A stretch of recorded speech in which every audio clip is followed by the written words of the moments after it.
Hicreti zihinlerimizde yeniden tarif edelim. Hicret, secdeye göçmenin adıdır. Hicret, haramlardan helale gidişin adıdır. Hicret, zinasız toplum bulmanın ve kurmanın adıdır. Hicret, banka tabelası olmayan sokağa taşınmaktır. Hicret, çocuklara Allah'ı ve peygamberi anaları babalarından daha rahat öğretip sevdirebileceğin zemin oluşturmanın adıdır.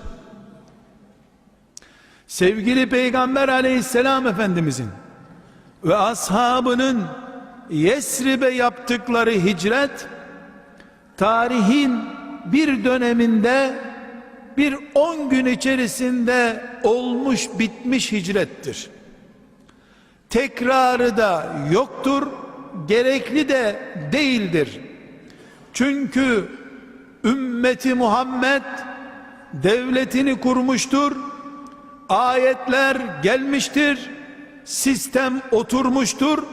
Artık Müslüman dini için kaçmak değil, dini için zemin, mekan, ülke, diyar, kıta oluşturmak zamanına gelmiştir.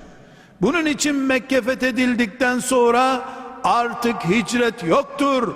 Çağrıldığınız zaman cihad edin buyurmuştur sallallahu aleyhi ve sellem Efendimiz.